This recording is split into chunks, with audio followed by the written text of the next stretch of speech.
the forum has agreed that, and we are committed really, to dialogue with the relevant stakeholders, from the Senate President, the presidency, Senate Presidents, and all those that have a major stake in the oil and gas industry, including the Minister for State Petroleum, the boss of the NPRC, and several others.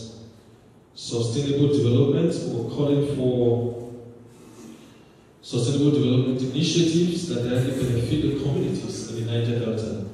And in such, among such, we mentioned the likes of the gas to power, as articulated by my dear friend and comrade from Urubo, the gas to power initiative, the presidential CNG initiatives, and also the president of the Niger Youth Council that is ably represented by the deputy, also mentioned the East-West Road, expedited work on the East-West Road, the need for the federal government to pay serious attention to it.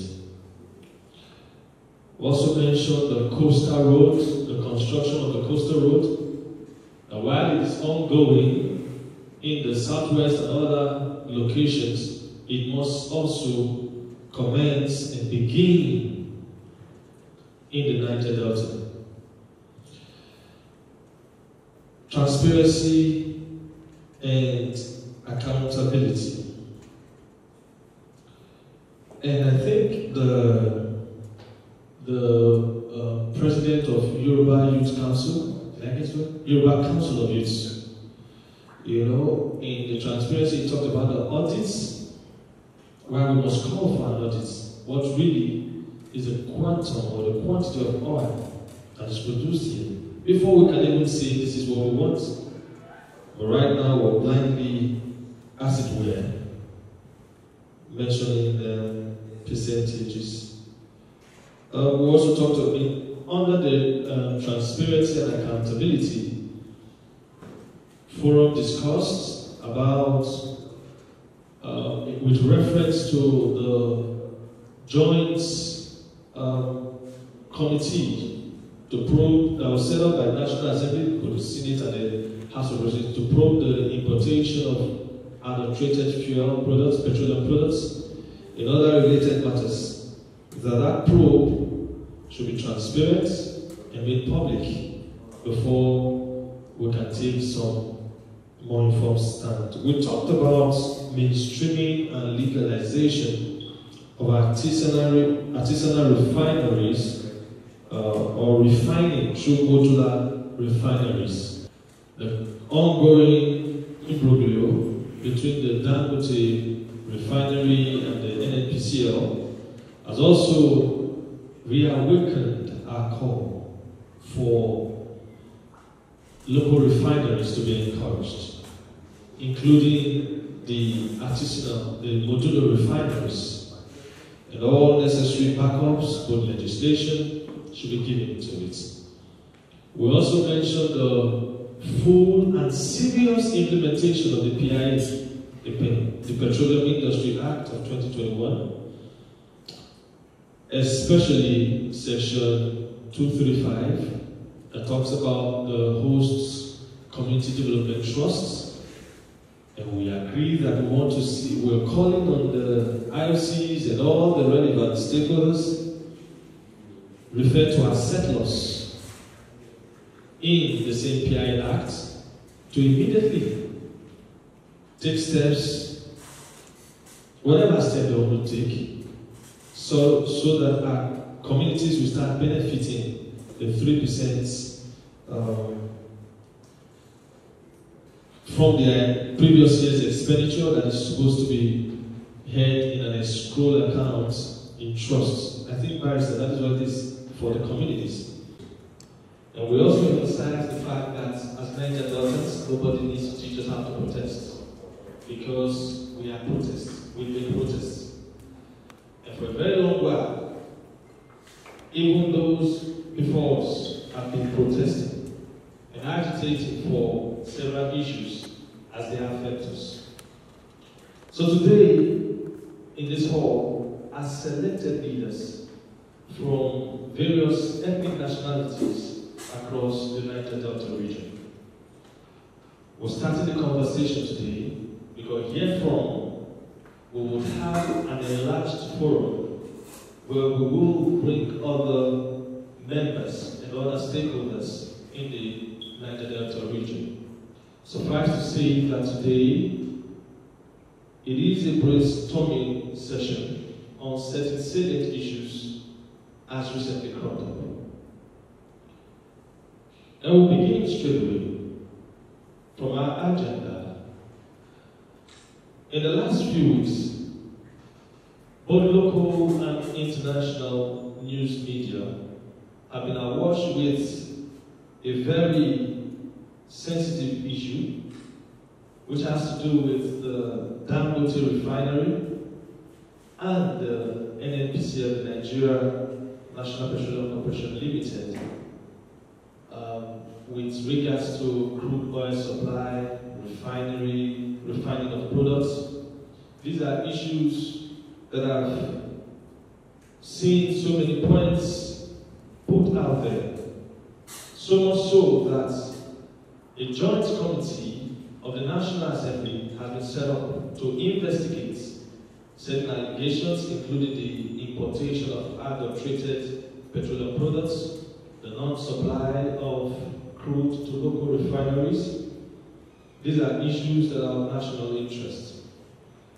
For us, as leaders of various youth groups, various ethnic nationalities, today we will not concern ourselves with those issues, especially because it is being investigated by the joint committee.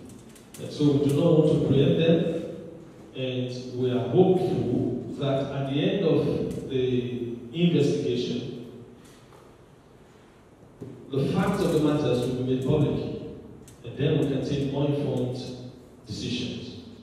And so, we're also hopeful that all actors in this field will act responsibly and in the interest of Nigeria.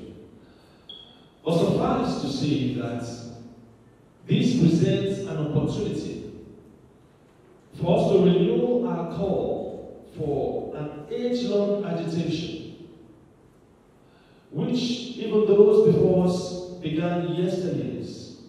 To date, we are yet to see it come to fruition, which is the mainstreaming and legalization of artisanal crude oil refiners or refining models, what you refer to as the modular refinery. You will recall that sometime in 2021, the then Vice President, Professor Yemi Osibanjo, SAN, was around the Niger Delta and clamoring and championing the same cause, reinstating federal government's commitments and belief in the genuine and germane agitation for modular refineries to be established across the region. And a lot of us were hopeful because of the impacts that this would make or have in our environments. Impacts such as empowerment of our youth who are involved in the illegal bunkering. Let me just say that we do not have a justification for the economic sabotage that the illegal bunkering is causing. But even far less of justification is the neglect of our people in this refinery process, in this refining process. The neglect of our youth in harnessing and refining products, natural resources that has formed the mainstay of Nigerian economy, and found in our very own land. And so the artisanal refinery, or the modular refinery, was a good call. Today I won't be speaking much, but I'll focus more on recruitment in our region. Like the Isoko youth just said earlier, that a lot of time our recruitment processes are not done in a way that benefits our people. It is mostly done in ways that benefit some persons within slots and all of that, and then they ask you to go to one app and make registration. Whereas behind whether you register or you don't register, the people who are in their minds are already tickled. And here today we are here to say enough of that kind of recruitment in Nigeria. We want to have a recruitment exercise where nationality youth leaders can say yes. In this recruitment exercise, we are able to have 100 youth who were recruited for this purpose. We are able to have 200 youth across, giving to Urubu, giving to Isoko, giving to Asi, giving to ABU, giving to Niger. This is what we want to. We want to be able to account for it. And not telling us you gave us 100 youth that we cannot see in the street or feel their presence. One of the notable things among initiatives in the oil and gas industry we wish to talk about is the federal government gas to power initiative. This is something we must also applaud, because while we are calling on them to come to us, we must also appreciate them of the little that they have done. Yes, it's a good initiative, and we believe if it is well enhanced, it will become more better, and it will affect the common man living in the creek, living in the village, living in town of Niger Delta. The oil and gas to power initiative is one initiative that will end darkness in the streets of Niger Delta if well harnessed with our national resources. For example, we have a gas plant in Urubu land, which if well harnessed can give light to everyone in the area called data central. If power can be generated from our gas and well effectively placed in developed place all over the world, this is what happens. You refine gas to power and it works very well. We need the federal government to help us in doing it, because power is one of the problems that is challenging Nigeria. We must face this truth. If there is power, there is employment challenges with risk down. If there is power, the common man who sells pure water at the street at Lebanon Junction will not have to pay much to go and get ice block to sell his pure water.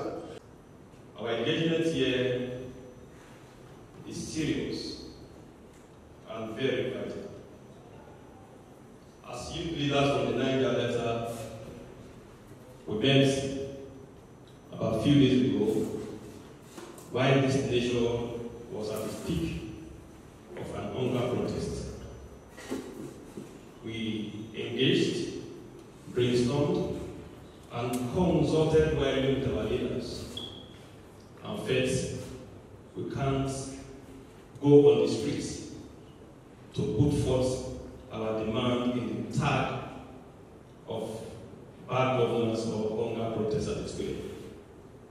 This is because, just as the earlier speaker mentioned, we felt as people from the Niger Delta will have peculiar challenges. And this has metamorphosed into our today engagement. So first, the message must be sent very clear to the leadership of this country that every resolution that will be reached from this engagement should be taken seriously. Because as youth leaders from the Niger Delta, our engagements will not be much of marching on the streets any longer, but we have marched on the streets, we have cried a lot, we have demanded a lot. Most of our colleagues have sacrificed their blood, and it is no gainsaying that we sustain the economy of this country. And because as youth leaders, we know from engagement and empirical finding that the protest has undertone interests and factors which we all knew played out during the protest, people flying, some nation flag and all the rest. And for us, from the Niger Delta, as much as we want to agitate for what is due to us, we are not pushing for change of government or trying to call for a military coup or constitutional change of government. And that was why we stayed out from that process. We want to appeal with the leadership of this country to be steadfast and take our engagement here very serious.